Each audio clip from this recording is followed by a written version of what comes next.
আজকালকার দিনে ভালো জীবনসঙ্গী পাওয়া কিন্তু খুবই একটা কঠিন বিষয়, বিশেষ করে এমন কাউকে পাওয়া যার মধ্যে ধৈর্য শক্তি আছে। এবার আপনি কি করে বুঝবেন যে আপনার জীবনসঙ্গীর মধ্যে ধৈর্য শক্তি আছে কি নেই? তার জন্য আপনাকে প্রথমেই সাউথ ইস্টার্ন রেলওয়েতে ট্রাভেল করতে হবে। কি করবেন?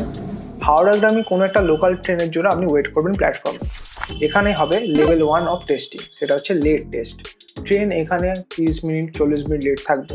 এরপর আপনি যেটা করবেন, ট্রেন দেখবেন যেতে যেতে স্টেশনের মাঝখানে সিগনালে দাঁড়িয়ে যাচ্ছে, সেখানেও 10-15 মিনিট 20 মিনিট করে দাঁড়িয়ে আছে। এই অবস্থায় আপনি তার রিয়াকশনটা দেখবেন, সে কিভাবে রিয়াক্ট করছে। এটা হলো সেকেন্ড লেভেল অফ টেস্ট। এরপর হবে the ultimate test, the Tikiapara test. Train দেখবেন টিকিয়াপাড়া থেকে হাওড়া ঢুকতে আরও 30-40 মিনিট নিয়ে নিচ্ছে। সেই মুহূর্তে আপনি তাকে একটা গান শোনাবেন। এই পথ যদি না শেষ হয় তবে কেমন হতো তুমি বলো তো? এরপরও যদি আপনি চড়থাপ্পড় না খেয়ে যান তাহলে ধরে নেবেন যে তার ধৈর্য শক্তি অসাধারণ। তো আপনি এইভাবেই আপনার লাইফ পার্টনারের ধৈর্য পরীক্ষা করতে পারেন। আর আজকের যে টি শার্টের ডিজাইনটা সেটাও কিন্তু ডেডিকেট করা হয়েছে এই সাউথ ইস্টার্ন রেলওয়েকেই। তো কমেন্ট করে জানান ডিজাইনটা কেমন লাগবে।